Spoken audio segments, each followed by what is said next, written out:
It's me Nikhil Kumar and today's video is all about the second chapter of physics for class 9, force and the laws of motion. Okay, so let's start. Okay, first point is the force and its effect. Force and its effects. Force और उसका प्रभाव, उसके बारे में ये पढ़ेंगे कि उसका क्या इफेक्ट है, मतलब फोर्स क्या होता है, दूसरा फोर्स का हम कैसे यूज कर सकते हैं, उसे कैसे यूटिलाइज कर सकते हैं। तो फोर्स का हम लोग बहुत छोटे क्लास से ये डिफिनेशन पढ़ते आ रहे हैं। Force is a kind of push और पुल, है ना, लेकिन इसे थोड़ा सा बेहतर लिखते हैं। Force is a kind is a type of effort to change the shape, size, position etcetera of an object, है ना। एक तरह का फोर्स जो होता है वो एफर्ट होता है किसी चीज के शेप को चेंज करने के लिए, साइज को चेंज करने के लिए। अगर मोशन में है तो उसे रेस्ट में लाने के लिए, रेस्ट में है तो मोशन में लाने के लिए, पोजीशन को चेंज करने के लिए, डायरेक्शन को चेंज करने के लिए। तो इस तरह का फोर्स का यूटिलाइज होता है। ओके, तो ये फोर्स का डिफिनेशन आई थिंक ये बोल चुके हैं। और इसका इफेक्ट्स अगर हम चाहें तो रेस्ट को मोशन में लाने के लिए, मोशन को रेस्ट में लाने के लिए, शेप चेंज करने के लिए,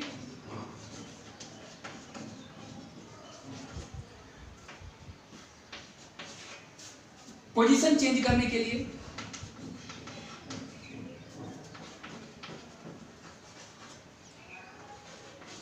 डायरेक्शन को चेंज करने के लिए,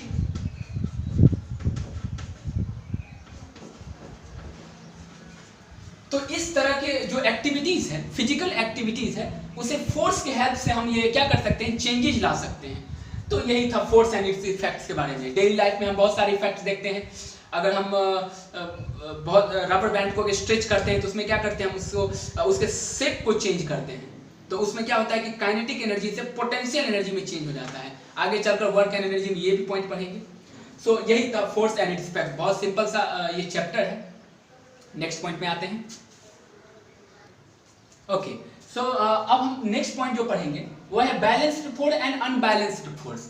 हम किसी ऑब्जेक्ट के शेप, साइज, पोजीशन को जो चेंज करते हैं वो फोर्स होता है अनबैलेंस्ड फोर्स। अगर हम इधर से फोर्स लगाएं और उधर से अगर इक्वल फोर्स लगे तो क्या ऑब्जेक्ट के शेप, साइज में कोई चेंजेस होगा? नहीं होगा। अगर हम दीवार को अगर हम क्या करते हैं, वॉल को अगर हम पुश करते हैं तो वो मूव नहीं करता है, उसका पोजीशन चेंज नहीं होता है। इसका मतलब है वो इक्वल फोर्स हम पे एक्सर्ट करता है, इसलिए चेंज नहीं होता। कि ये बैलेंस्ड फोर्स होता है। लेकिन अनबैलेंस्ड फोर्स में किसी खड़े हुए आदमी को धक्का दे देना तो वो आगे की ओर गिर जाता है, तो ये अनबैलेंस्ड फोर्स है। तो हम कह सकते हैं it is the combination balance force a force which is said to be balanced when it does not brings any changes in the position, shape, size of an object। हम ऐसा balance force के लिए बोल सकते हैं। मतलब किसी भी ऑब्जेक्ट पे, अगर ये ऑब्जेक्ट हम ले लें, इस तरह का ऑब्जेक्ट ले लें, ठीक है, और इस पे अगर हम इधर से 2 न्यूटन का फोर्स लगाएं, ऑब्वियसली फोर्स का यूनिट न्यूटन होता है ना, फोर्स का यूनिट न्यूटन होता है। आगे बताएंगे, डोंट वरी। फोर्स का यूनिट न्यूटन होता है। सर आइजैक न्यूटन के नाम पे इनका नाम दिया गया है ना, कुछ और भी नाम दिया जा सकता था शायद, मेरे नो, ओके, न्यूटन है इसका, ठीक है। इसको कैपिटल एन से हम लोग क्या करते हैं, डिनोट करते हैं, ठीक है। आगे जब सेकंड लॉ ऑफ मोशन बताएंगे तो इसमें न्यूटन के बारे में, न्यूटन ये यूनिट के बारे में अच्छी तरह से एक्सप्लेन करेंगे। ओके, सो अभी हम देखते हैं, इधर से मान लेते हैं 2 न्यूटन का फोर्स लगा, इधर भी 2 न्यूटन का हम फोर्स लगाएंगे सेम। तो क्या ऑब्जेक्ट चेंज होगा? क्या पोजीशन चेंज होगा? नहीं, यही रुका रहेगा।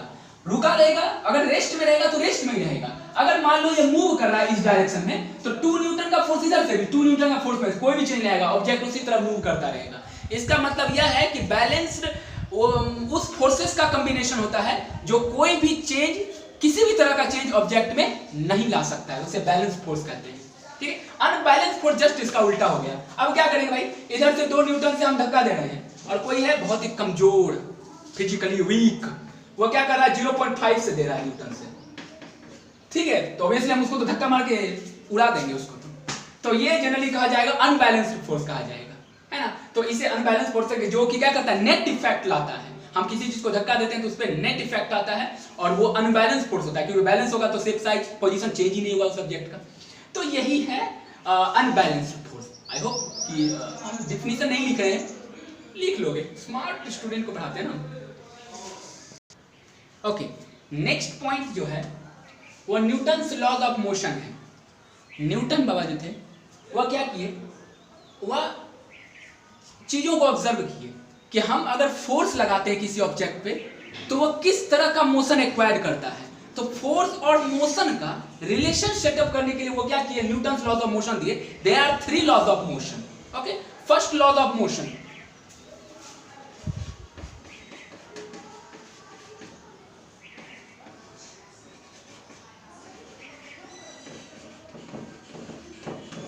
okay, first law of motion. This law of motion states that when an object is in a state of motion, it wants to be in motion, and when it is in a state of rest, it wants to be at rest unless an external force applied on that object. कहने का मतलब यह है कि कोई object अगर motion में है तो मोशन में ही रहना चाहता है, और अगर वह रेस्ट में है, स्टेट ऑफ रेस्ट में है, तो वह रेस्ट में ही रहना चाहता है जब तक उस पर एक्सटर्नली फोर्स ना लगाया जाए, है ना। कहने का मतलब जैसे पंखा को देख लेते हैं, फैन को, लाइट चला जाता है तो वो तब भी घूमता रहता है, वह मोशन में ही रहना चाहता है। हम बस पे खड़े रहते हैं, ठीक है, कभी कभी सीट नहीं मिलता है तो खड़ा ही ट्रेवल करना पड़ता है, गरीब लोगों की तो बात है। ओके, तो क्या होता है, हम खड़े होकर ट्रैवल करते हैं तो क्या करता है, जब बस ब्रेक लेता है तो हम लोग आगे की ओर झुक जाते हैं। उसका कारण यह है कि हमारा जो पैर है वो बस के फ्लोर के साथ अटैच रहता है, तो वो उसके साथ मोशन में रहता है, लेकिन तो हम मोशन में रहते हैं, लेकिन जैसे ही ब्रेक लगता है तो बस रेस्ट में आ जाता है, और हमारा पैर भी क्या होता है, उसके अटैच रहता है तो रेस्ट में रहता है। लेकिन ये जो ऊपर का जो शरीर है वो तो मोशन में ही रहता है, इसलिए हम आगे की तौर झटका खा जाते हैं। इसलिए हम लोग क्या करते हैं, सीट बेल्ट लगाते हैं, वो आगे पढ़ेंगे सेकंड लॉ ऑफ मोशन में। ओके, तो इस तरह का, तो फर्स्ट लॉ ऑफ मोशन यही डिस्क्राइब करता है, डेली लाइफ से लिया गया है ये सारा चीज। तो जब कोई ऑब्जेक्ट रेस्ट में रहेगा तो वो रेस्ट में रहना चाहेगा, और मोशन रहेगा तो मोशन में रहना चाहेगा जब तक उस पे एक्सटर्नल। अब हम कहेंगे भाई हम क्या करते हैं, फर्श पे ऐसे करके कुछ फेंक देते हैं कोई स्फीयर, वो तो रुक जाता है, रुकेगा ही ना, क्योंकि हम लोग जो लॉज ऑफ मोशन पढ़ रहे हैं उसमें फोर्स ऑफ फ्रिक्शन एग्जिस्ट नहीं करता है। मतलब एक ऐसी दुनिया जिसमें कोई फ्रिक्शन नहीं है, तब वो लॉ ऑफ मोशन को फॉलो करेगा। लॉ जो फ्रिक्शनल फोर्स है, एक्सटर्नल जो किसी ऑब्जेक्ट को रोक देता है, वो एक्सटर्नल फोर्स है ना। इसलिए अगर कोई फ्रिक्शनलेस वर्ल्ड होगा, फ्रिक्शनलेस सरफेस होगा, तो उसमें सेकंड ये लॉज ऑफ मोशन क्या करेगा, फॉलो करेगा, ओबे करेगा। तो laws of motion, Newton's laws of motion is applied when there is no friction at all, or when there is no external force at all, है ना। तो इस तरह का, तो Newton first law of motion यही बोलता है। अब Newton first law of motion Aristotle जो थे वो क्या किए, इसको और बेहतर तरीके से ऑब्जर्व किए, और इसे बोले कि भाई Newton first law of motion को हम लॉ ऑफ इनर्शिया भी कह सकते हैं। लॉ ऑफ इनर्शिया क्या होता है, inertia is the property of an object by virtue of its mass. कहने का मतलब यह है कि किसी ऑब्जेक्ट का इनर्शिया वो प्रॉपर्टी है जो मास पे डिपेंड करता है। अब सिंपल एक चीज ले लेते हैं, आजकल एक प्रचलन चला था स्पिनर चलाने वाला, इसे घुमाता है जोर से, है ना, नहीं घुमाना चाहिए, दिमाग पे असर पड़ता है। मेरा क्या असर पड़ेगा, मेरा तो पहले से ही लगा हुआ है। ओके, तो ये स्पिनर घुमाते हैं, तो स्पिनर के चारों ओर ना देखते एक बॉल लगा रहता है, मेटलिक बॉल। क्यों लगा रहता है मेटलिक बॉल, इनर्शिया बनाने के लिए। मेटल बॉल जितना भारी होगा वह क्या होगा, उतना घूमेगा वो, है ना। तो इनर्शिया जो होता है किसी ऑब्जेक्ट का, उसके मास के प्रॉपर्टी डिपेंड करता है। इसका मतलब मास जितना ज्यादा, इनर्शिया उतना ज्यादा। तुम एक चीज देखोगे, कोई रोलर है, भारी रोलर, उसको एक बार धक्का देकर छोड़ते हो काफी दूर तक जाता है, लेकिन हल्का ऑब्जेक्ट को क्या करते हैं, हल्का सा पुश करते हैं तुरंत रुक जाता है। तो ये क्या होता है कि लाइट वेट का जो ऑब्जेक्ट होता है उस पर इनर्शिया कम होता है, लेस होता है, और जिसका वेट ज्यादा होता है, मास जिसका ज्यादा होता है, उसका इनर्शिया ज्यादा होता है। तो Newton's laws of motion is also known as law of inertia. Law of inertia, इसको सेकंड पैराग्राफ में लिखना, law of inertia.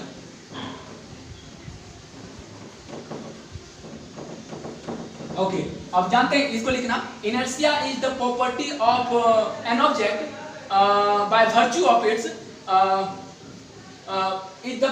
by virtue of its mass through which it wants to be in in it through which it does not want to change its position, है ना। कहने का मतलब है क्या कि इनर्शिया के कारण ऑब्जेक्ट अगर मोशन रहता है ना तो मोशन में रहना चाहता है इनर्शिया के कारण। पंखा इसीलिए तो घूमता रहता है ना, क्योंकि जो उसमें जो विंग्स लगा रहता है वो उसको इनर्शिया प्रोवाइड करता है। तो लॉ ऑफ इनर्शिया इसे कहते हैं मास के कारण, है ना, यही चीज है। ओके, तो लॉ ऑफ इनर्शिया इसे ही कहते हैं। और फ्रिक्शनलेस वर्ल्ड होगा उसमें फर्स्ट लॉ ऑफ मोशन और लॉ ऑफ इनर्शिया क्या करता है, फॉलो करता है ना। There shouldn't be an external force, है ना। तो ये है first law of motion. I hope okay. First law of motion का एक और एग्जांपल हम दिखाते हैं। जैसे कि देखो ये चौक इस पे रखा हुआ है, ठीक है। अब ये रेस्ट में है, नहीं है, रेस्ट में कर देते हैं। ओके, रेस्ट में है, ठीक है। और हम जैसे ही जोर से खींचते हैं बुक, वो यही गिरता है, यही गिरता है। इसका मतलब यह है कि चौक जो है वो क्या बनाना चाहता है, रेस्ट में, है ना। जबकि ये मोशन, इसका फ्लोर जो है भले मोशन में था लेकिन ये रेस्ट में रहना चाहता है, इसलिए यही गिरता है। तो इस तरह का हम एग्जांपल डेली लाइफ में भी देख सकते हैं। ओके, नेक्स्ट जो टर्म है वह है मोमेंटम। मोमेंटम क्या होता है ना। अच्छा, एक चीज सोचने वाली बात है कि साइकिल चला रहे हो कोई, ठीक है, बिना ब्रेक का, ठीक है, और वो धीरे धीरे चला रहा हो, तब तुमको धक्का मारे तो कम चोट लगेगा। लेकिन ज्यादा स्पीड में चलाता है तो धक्का मारता है तो बहुत चोट लगता है। ऐसा क्यों है? मास तो सेम रहता है लेकिन उसका वेलोसिटी बढ़ जाता है। तो बिल्कुल momentum of an object, it is the product of mass and velocity of an object, है ना। कोई भी ऑब्जेक्ट का मोमेंटम जो होता है वह उसका मास कितना है और वो वेलोसिटी कितना से मूव कर रहा है, उसी को कहते हैं मोमेंटम। दोनों को जब प्रोडक्ट कर देते हैं तो अगर ऑब्जेक्ट रेस्ट में रहा तो उसका मोमेंटम क्या, जीरो, है ना। तो इसीलिए जब फास्ट मूविंग कार जो होता है वह धक्का मारता है, बहुत इंजरी वो प्रोड्यूस करता है। अगर ट्रेन की बात कर ले, उसका मास बहुत ज्यादा है, बहुत ज्यादा मास, बहुत ज्यादा, उसका वेलोसिटी भले ही कम होगा लेकिन मास ही इतना ज्यादा है तब भी वो खतरनाक होता है। अब जैसे हम एक चीज और मान लेते हैं, जैसे छोटा सा पत्थर होता है, हम ऐसे करके मारेंगे तो इम्पैक्ट बहुत कम होगा, इसलिए उसको खींच के मारते हैं। खींच के मारते हैं, क्या होता है, मास तो भले छोटा रहता है, 100 ग्राम, 100 ग्राम और 50 ग्राम का होता है, लेकिन अगर उसे बहुत ज्यादा वेलोसिटी से प्रोजेक्ट करते हैं तो क्या होता है, वो उसकी मोमेंटम बहुत ज्यादा बढ़ जाता है। और जब मोमेंटम बढ़ जाता है तो उससे क्या होता है, फोर्स बहुत ज्यादा एग्जर्ट करता है, जो कि सेकंड लॉ ऑफ मोशन में पढ़ना है, इसलिए मोमेंटम समझना पहले जरूरी था। तो हम यानी मोमेंटम को P से डिनोट करते हैं, P equal to mass into velocity, ये होता है ना। P is momentum, M is the mass of an object, okay, और ये है वेलोसिटी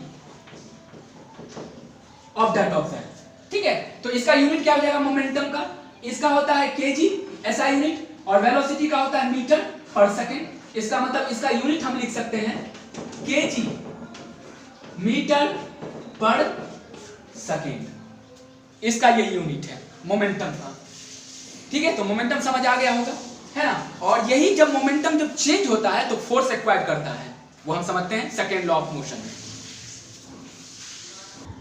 ओके, अब एक क्वेश्चन ले लेते हैं मोमेंटम पे ताकि ज्यादा अच्छा से समझ आए। क्या कहता है, a man throws a ball of mass 500 gram vertically upward with a speed of 10 metre पर सेकेंड। एक आदमी 500 ग्राम का एक बॉल ऊपर फेंका है ना, एकदम वर्टिकली अपवर्ड, सीधा ऊपर की ओर। इसका स्पीड जो था वो 10 मीटर पर सेकेंड से भेजा है, ऊपर फेंका है, थ्रो किया है।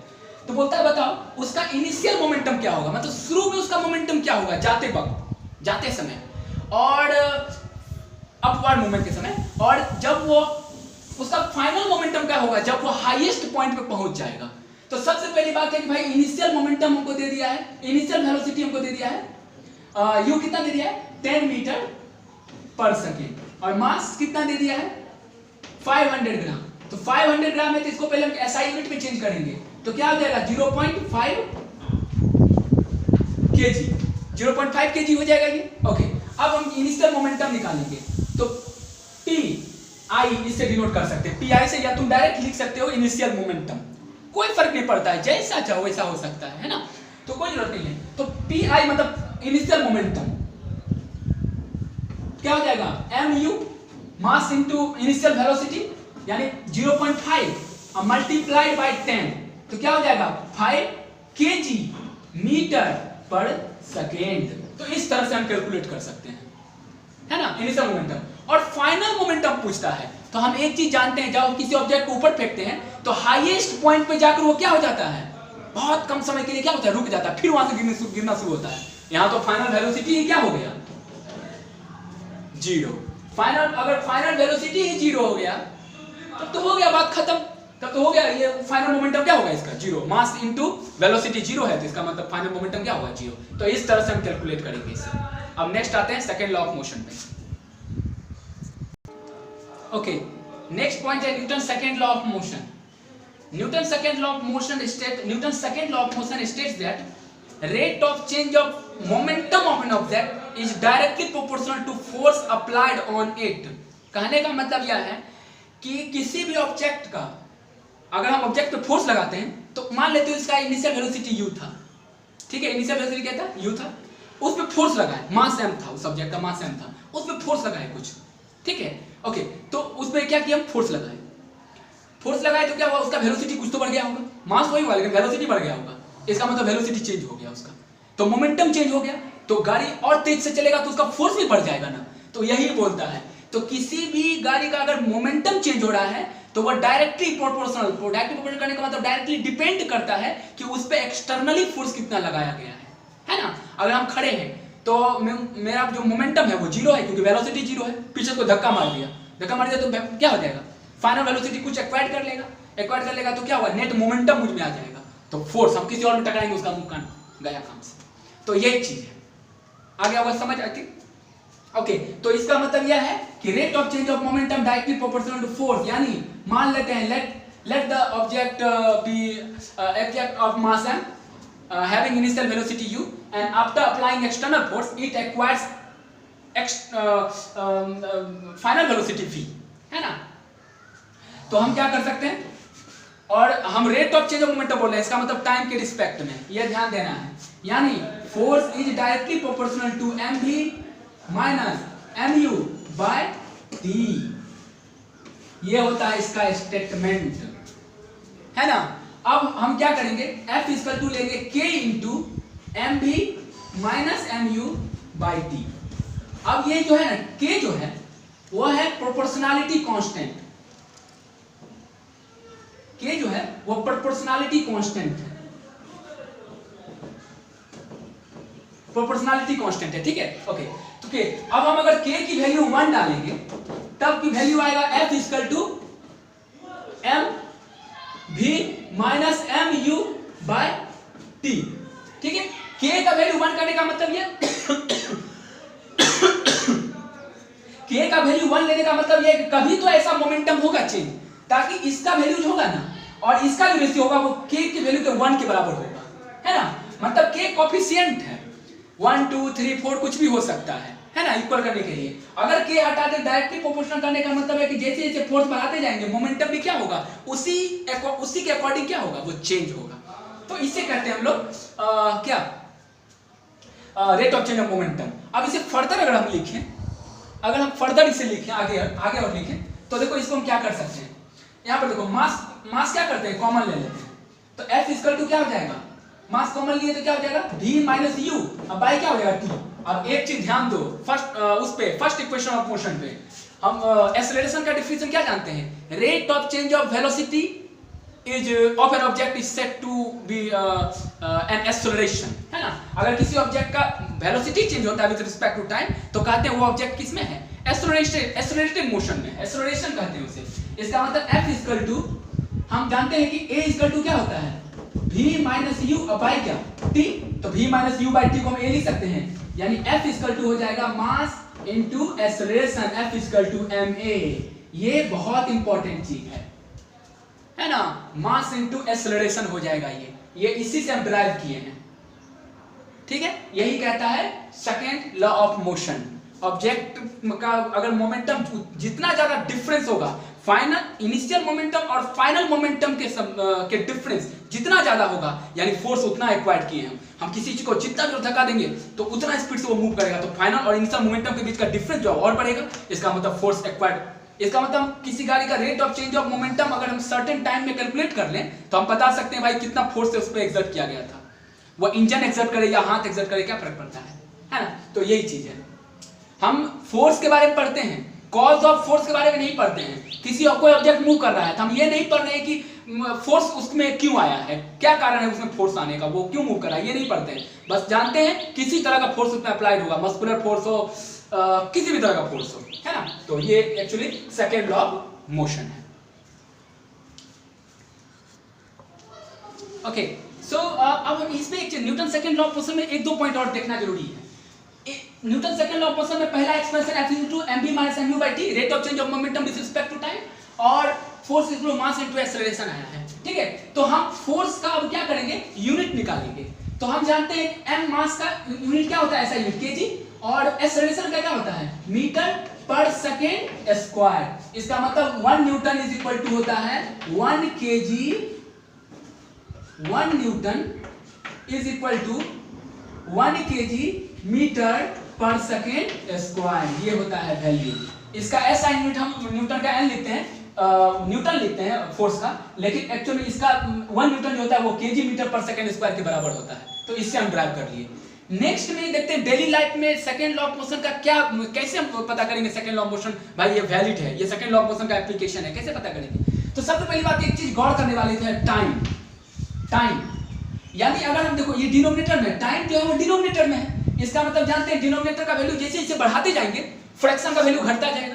तो एक चीज तुम देखो, क्रिकेटर जब फील्डर क्रिकेट में जब फील्डिंग कर रहा होता है तो कैच लेते समय हाथ को पीछे की ओर करता है, क्यों करता है ऐसा? वो क्या करता है, जब बॉल उसके हाथ में आने वाला रहता है तो उसके टाइम को बढ़ा देता है, टाइम को जैसे बढ़ा देता है बस rate of change of momentum क्या होता है उसका, घट जाता है, तो फोर्स इंपैक्ट कम होता है। अगर कड़े हाथ से, हार्ड हैंड से अगर बॉल को कैच करेंगे, पीछे नहीं खींचेंगे, तो पूरा rate of change of momentum का जो फोर्स होगा इसी पे एक्सर्ट करेगा, कलाई टूट सकता है, रिस्ट टूट जाएगा। तो इस तरह का, इसलिए इसका एप्लीकेशन होता है। दूसरा, सीट बेल्ट, हम लोग कार में सीट बेल्ट लगाते हैं तो वो क्या करता है, सीट बेल्ट जो होता है वो स्ट्रेचेबल होता है। वो क्या करता है, जैसे मान लो एक्सीडेंट होता है तो क्या करता है, फोर्स को क्या करता है, ऑब्जर्व कर लेता है, मतलब उसके टाइम को बढ़ा देता है, वरना सर जो है वो स्टीयरिंग से टकराएगा और उसी में एक्सपायर कर जाता है कोई भी ड्राइवर। इसलिए जरूरी है कि हम लोग कार में सीट बेल्ट लगाकर ड्राइव करें, है ना? तो ये यही चीज करता है। तो इस तरह का एप्लीकेशन है। टाइम को अगर हम इंक्रीज कर देंगे, rate of change of momentum क्या होगा, ऑटोमेटिकली वो घट जाएगा। इसलिए बॉलर जो फील्डर होता है वो हाथ को पीछे खींचता है और सीट बेल्ट लगाता है कोई भी कार में, है ना, लगाना पड़ता है, ताकि हम लोग rate of change of momentum जितना फोर्स अप्लाई होगा तो उससे क्या होगा कि इंजरी हो सकता है। तो ये एप्लीकेशन है इसका। Okay, so Newton second law of motion पे एक न्यूमेरिकल ले लेते हैं। क्या कहता है, calculate the force required to impart to a car a velocity of 30 meter per second in 10 seconds starting from rest. The mass of the car is 1500 kg. कहता है बताओ कितना फोर्स की जरूरत पड़ेगा ताकि उस कार को जो स्टार्ट से शुरू हुआ है, रेस्ट में था पहले, है ना, इनिशियल वेलोसिटी यानी क्या हो जाएगा 0, और उसको 10 सेकंड में 30 मीटर पर सेकंड लाना है। मुझे कितना जोर से कोई धक्का दे ताकि 30 मीटर पर सेकंड में मोशन आ जाए 10 सेकंड में, है ना, और उस जो कार का मास है वो कितना है, 1500 kg है। तो सबसे पहली बात एक चीज हमको क्या चाहिए, फोर्स निकालना है। तो सेकेंड लॉ ऑफ मोशन में फोर्स क्या होता है, मास इनटू क्या, एक्सेलरेशन। ओके, तो हम क्या कर सकते हैं, मास इनटू एक्सेलरेशन या F = mv - mu/t भी करके निकाल सकते हैं, बहुत आसान है। ओके, तो सबसे पहली बात हम क्या कर सकते हैं, पहली बात हमें क्या क्या दिया गया उसे पहले लिख लेते हैं। तो इनिशियल वेलोसिटी पहले 0 है, ये तो सबसे पहली बात ध्यान देना है क्योंकि रेस्ट में था। दूसरा, फाइनल वेलोसिटी क्या हुआ, 30 मीटर पर सेकंड हुआ, क्या किया है, एक्वायर्ड किया है, और टाइम जो लगा एक्वायर्ड करने में वो 10 सेकंड का समय लगा उसे, ठीक है। और मास ऑफ द ऑब्जेक्ट जो है वो कितना है, 1500 kg है, ठीक है। तो सबसे पहली बात हमको चाहिए एक्सेलरेशन, तभी तो मास इनटू एक्सेलरेशन करके फोर्स निकाल पाएंगे सेकंड लॉ ऑफ मोशन से। ओके, तो क्या करेंगे, एस हम जानते हैं v = क्या होता है, from the first equation of motion. इसमें डिसाइड करना जरूरी है, अब जैसे देखते हैं फर्स्ट इक्वेशन ऑफ मोशन है v equal to u plus 80, second है s equal to ut plus half at square, third है v square minus u square equal to 2s। इस तरह का है। तो हम देख रहे हैं कि भाई कि हमको जरूरत तो सिर्फ इसका किसका है, एक्सेलरेशन का है। तो हम उस अकॉर्डिंगली उस बेसिस पे हम क्या करेंगे, इक्वेशन ऑफ मोशन को सेलेक्ट करेंगे। तो v equal to u plus 80 और वो प्रैक्टिस से आ जाएगा। फाइनल वेलोसिटी इसका 30 मीटर है, इनिशियल वेलोसिटी 0 है और प्लस एक्सेलरेशन निकालना है और टाइम 10 सेकंड दिया है। तो 30 इक्वल टू क्या हो जाएगा 10 a इक्वल टू क्या हो जाएगा 3 मीटर पर सेकंड स्क्वायर। यूनिट में कभी गड़बड़ नहीं करना है ना। ओके, तो 3 मीटर पर सेकंड स्क्वायर आ गया। तो हम from the second law of motion we know that force equal to mass into acceleration.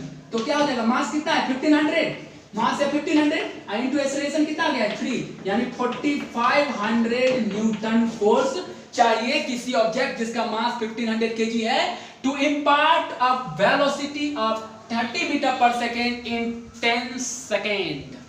So this is the way how you can solve the numerical problem.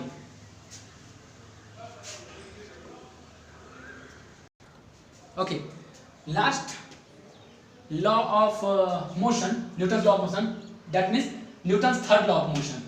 ये बोलता है, ये statement देता है to every action there is equal and opposite reaction।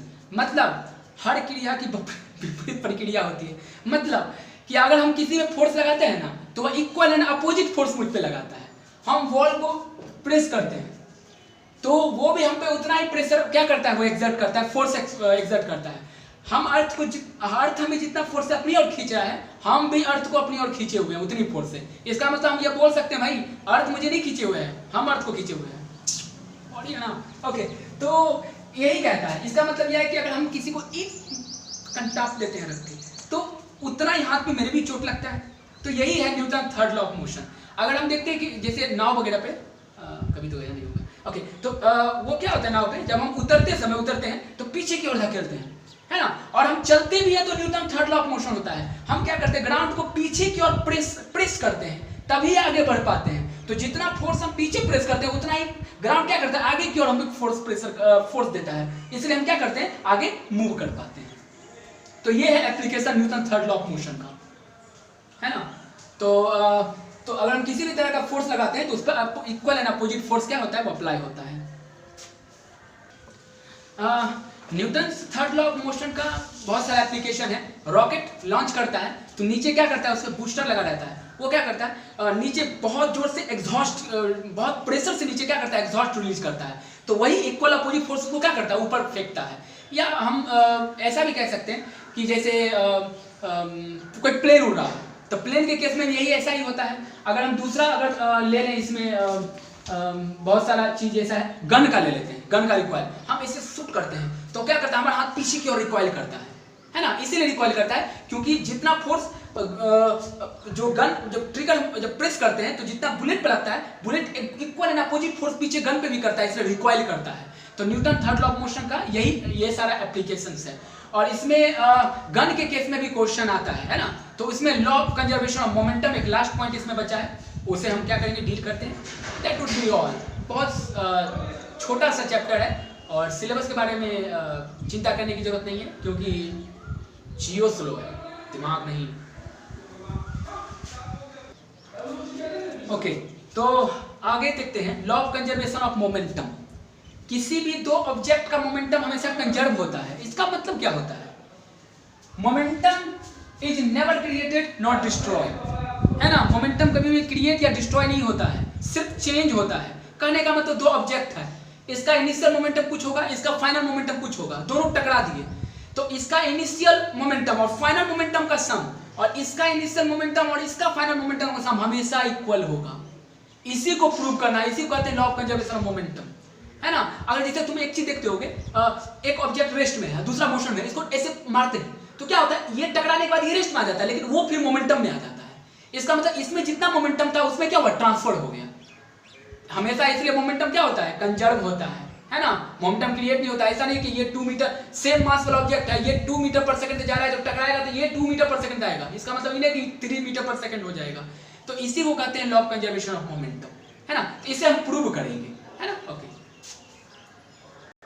Okay, तो इसे हम क्या करेंगे, प्रूव करेंगे जरा। तो मान लेते हैं कि एक ट्रक है जिसका मास m1 है और एक कार है जिसका मास m2 है। इसका इनिशियल वेलोसिटी u1 है और इसका इनिशियल वेलोसिटी u2 था।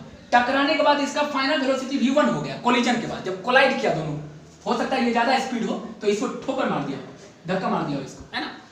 ओके, तो इसका फाइनल वेलोसिटी क्या हो गया, v2 हो गया। ठीक है, तो अब हम मान लेते हैं कि ये जो है ना, इस पे F1 फोर्स लगाया, मतलब ट्रक कार पे क्या किया है, F1 फोर्स लगाया है। इसका मतलब यह है कि सबसे पहली बात इसमें कुछ एक्सेलरेशन प्रोड्यूस होगा। एक्सेलरेशन कैसे प्रोड्यूस होगा ये देखेंगे हम।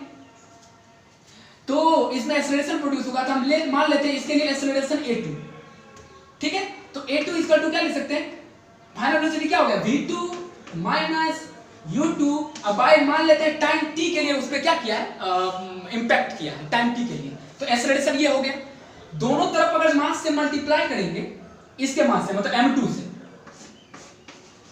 से मल्टीप्लाई कर दिए। ठीक है, तो ये m2a2 क्या हो जाएगा, फोर्स F2।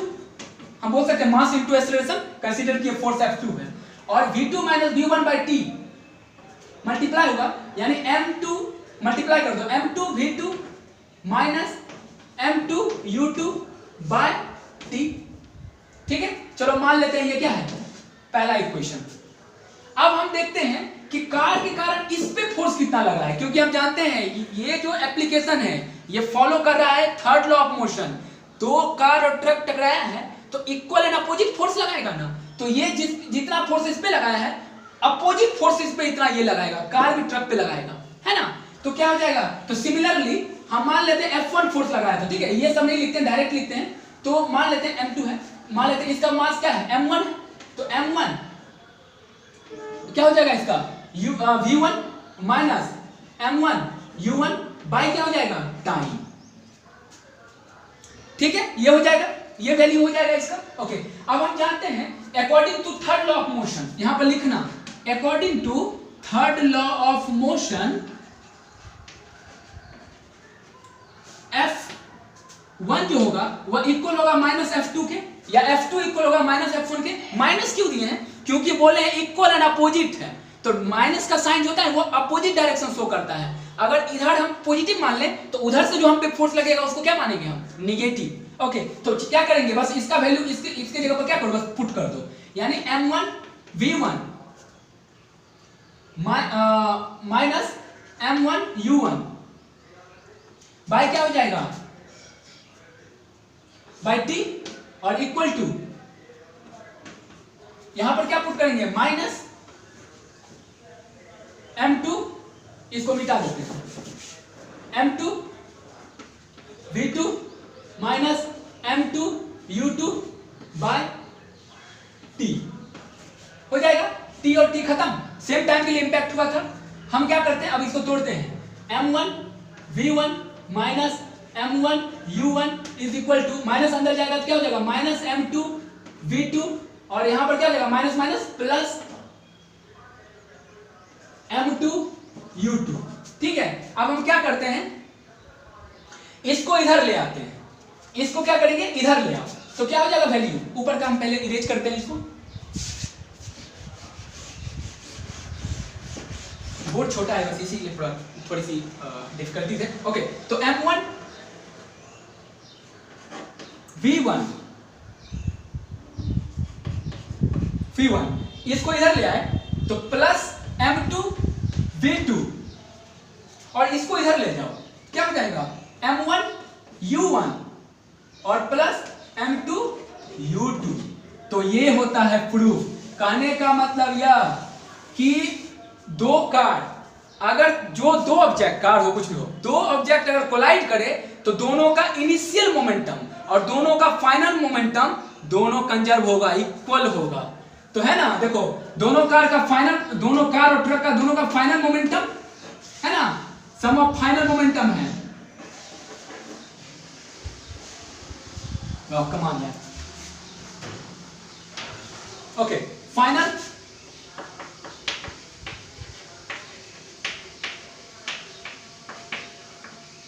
मोमेंटम और sum of initial momentum.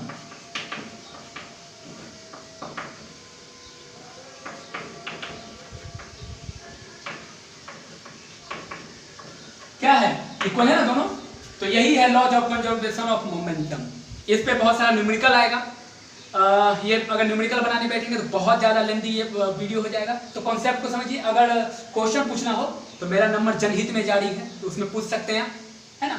So I hope you may like it, maybe not, but it doesn't matter to me, and see you शायद।